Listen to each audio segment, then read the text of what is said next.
Como muchas veces queremos compartir la palabra en esta intimidad con los compañeros sacerdotes, con la asamblea, la comunidad y con todos los telespectadores que quieran sumarse a este momento. La palabra de Dios, como os decía antes, es la gran guía del hombre. La palabra de Dios guió plenamente y aclaró las dudas de los discípulos de Emaús. Aquel viajero que les acompañó, desconocido para ellos, les fue explicando las Sagradas Escrituras referente a la muerte y a la resurrección de Cristo. Y cuando caminaban desconcertados, la palabra había sembrado en ellos algo especial, un calor, un sentimiento, como dirán ellos después. Y eso les hace invitarle a la mesa de la cena: quédate con nosotros que atardece y el día va de caída. Nosotros también somos estos peregrinos donde caminamos todos al Emaús de nuestra vida. Y necesitamos también que esta palabra de Dios nos vaya iluminando el camino para decirle al Señor: quédate con nosotros, porque atardece este momento de la historia, el día de caída. En este momento y en esta historia tan difícil necesitamos, como no, la luz de esta palabra para que vaya marcando todo nuestro proyecto de salvación. Para poder sentarnos a la mesa de la Eucaristía y poder decir: es el Señor. Cuando la gente venimos a recibir la comunión, no recibimos cualquier cosa, recibimos al Señor. Y debemos también, como los discípulos de Emaús, reconocer que es el Señor desde nuestra humildad y sobre todo desde nuestra conversión personal. Hoy hemos proclamado el comienzo de la carta del apóstol Santiago, cuya carta nos va a acompañar durante estos días Santiago el Menor, que era el encargado de la comunidad de Jerusalén. Y en esta carta del apóstol Santiago hay toda una referencia tal vez al Antiguo Testamento, al libro de la sabiduría, porque incluso habla de la sabiduría. Entonces él habla de cómo debemos caminar con paciencia por este mundo, pero sobre todo nos dice: si alguno de vosotros carece de sabiduría, pídase al Señor. Pero no es la sabiduría técnica de una buena teología, diríamos, no es la sabiduría científica, es la sabiduría de acertar a caminar en la presencia de Dios. Esto es, a llevar una vida rectamente cristiana. Esta es la referencia que nos hace el bueno de Santiago. Pero que pida con fe sin titubear nada. Como cuando hablamos con el Señor, tenemos que hablar con seguridad. No por si acaso me concedes esto, me das esto o lo otro. Con la seguridad que Él está junto a nosotros, que Él camina junto a nosotros en este momento de la historia y siempre. Y es más que hace una alusión de el hermano humilde, el hermano rico, y va haciendo alusiones. Habla de la diáspora como referencia realmente a las tribus que fueron desterradas y hubo como una desbandada, pero sobre todo lo que sí habla es de la sabiduría. Por eso está emparentado este texto con el libro de la sabiduría del Antiguo Testamento. Y además hace hincapié: no es la sabiduría de los hombres, no es la sabiduría de Dios, es caminar con Dios por la senda de nuestro ser para acertar a caminar, llevar una vida recta, cuando un hombre abraza la fe. Hemos escuchado en la lectura, en el canto del Aleluya, unas palabras tan bellas, cuando dice el Señor: yo soy el camino, la verdad y la vida. Esta sabiduría que nos dice el bueno del apóstol Santiago hace alusión a esto. La gran sabiduría de un creyente es realmente hacer realidad estas palabras del libro que estamos proclamando, reconociendo estas palabras tan profundas que dice el Señor: yo soy el camino. Necesitamos esta sabiduría de la fe para caminar. Cristo es el camino a seguir. Vivimos en un momento de confusión donde puede haber muchos caminos. Pastores de la Iglesia, falsos profetas, videntes ocasionales, que nos quieran marcar el camino que debemos seguir. No. El camino es Cristo, el Señor. Y fuera de Cristo no hay otro camino que debemos seguir. Por eso debemos estar alertas, y más que nunca en estos lugares, en estos espacios, donde la confusión, el cisma de grupos, atenta contra lo que os dije antes, la espiritualidad de comunión con la Iglesia de Cristo. La Iglesia que Cristo quiso fundar, no la Iglesia que cada uno se ha fabricado, tanto pastores de la Iglesia como creyentes de a pie, pero no. Por eso estas palabras de Jesús deben calar hondamente en nuestro corazón. Yo soy el camino y la verdad. Es la única verdad que debemos creer. Cristo es la verdad. Y la verdad de Cristo la tenemos aquí en la Sagrada Escritura. No es la verdad que nos dice cualquier oportunista que viene o que aparece en YouTube o estos nuevos medios de comunicación, anunciando catástrofes, visiones, todo esto. ¿Y por qué no vamos a la verdad de la palabra de Dios? Que solamente nos ciframos en todo lo que dice el mundo exterior, y esa no es la sabiduría. ¿Qué nos dice el bueno el cura de Ars, San Francisco de Asís? Cristo es la verdad.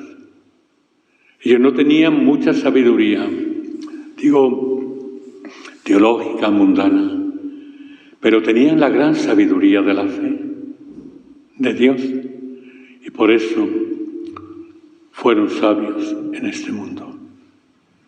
Y Cristo es la verdad, sin duda, que debemos creer siempre, tener siempre despiertos los oídos de la fe, porque puede ocurrir que a la luz de la Virgen, nuestra Madre, se metan lobos feroces para equivocar el mensaje de Jesús y equivocar el mensaje que a la Virgen nos dice en nombre de Cristo. Y Cristo, dice el Señor, del mismo, es la vida que tenemos que experimentar constantemente. La vida a través de la oración profunda, no cargar y taponar los oídos del Señor con amontonar oraciones. Contemplábamos el leproso aquel de ayer, del Evangelio, cuando le dice al Señor: si quieres, puedes limpiarme. Realmente, la oración sencilla no empieza a hacer es que la ley de Moisés nos... No. Si quieres, puedes limpiarme. ¿Cuántas veces recurrimos a la Virgen en sus diferentes advocaciones o visiones o apariciones, como queráis llamarlo, y cargamos los oídos de la Virgen? Como una madre a veces le dice a un hijo pequeño que está todo el día con la mira: cállate ya, estate tranquilo un rato. Esto es lo que debemos hacer en nuestra vida. Y Cristo es la vida que hay que experimentar. Cuando uno no experimenta la vida, fijaros bien que ayer comentábamos con el bueno del leproso, que el Señor le dice, no cuentes nada a nadie, pero nada más salir empezó a divulgar. ¿Por qué motivo? Sencillamente por esto. Lo que yo tengo que contar de Medjugorje o de esto, de lo otro, ¿dónde tiene que estar? En el corazón, en una vida conversa, no en la boca. Y creo que esta lección nos lo da el bueno del leproso. Por esto, hermanos, que a la luz de este texto tan maravilloso de Santiago en su lectura, que nos habla que hagamos todos los esfuerzos, la sabiduría de Dios, para llevar una vida de acuerdo a la voluntad de Dios, para llevar una vida intachable como creyentes.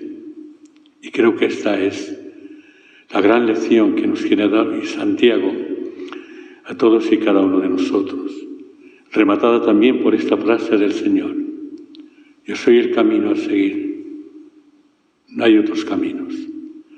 No hay ningún camino, incluso de ningún pastor de la Iglesia a veces, ni de ningún oportunista, vidente o profeta. El camino está cifrado en la palabra de Dios, en la oración profunda del publicano. Está cifrado el camino, en el amor de una madre que es María, que es el Evangelio vivo de Cristo, por tanto es el camino de Cristo. Pero la Virgen que Dios nos regaló, la Madre, no la que el mundo y los oportunistas se están pintando. Y Cristo es la verdad, que hay que creer. Oídos atentos ante tanto intruso que se pone, incluso dentro de la misma Iglesia, los pastores de la Iglesia a veces somos muy inoportunos sobre este tema. Y la vida desde la oración profunda, desde los sacramentos celebrados con dignidad. Como sabemos, la conversión es la penitencia y nos lleva también María a la Eucaristía, porque nos da a Cristo el Señor. El Evangelio que hemos proclamado es un Evangelio tal vez chocante, pero sí es cierto, es propio de esta gente, de los fariseos. ¿Por qué motivo? Porque los fariseos están siempre intentando provocar al Señor. Muchas veces en la vida los fariseos provocan para que el Señor salga y Cristo no sale a la provocación cuando le piden una señal. Ellos se basan en las señales que en el Antiguo Testamento hemos podido ver, de Isaías, de Gedeón, pero realmente quieren una señal. Y nosotros también vamos por ahí merodeando señales, anuncios, como el que juega al parchís o al dominó. A ver, ahora viene el milagro, ahora viene el aviso. Ahora dijo esto el Padre Pío, la otra.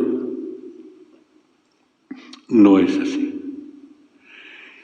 El gran signo de Cristo para la humanidad es María. Pero ojo, la Madre que nos quiso dar y que nos dio. Es el gran signo y no necesitamos más.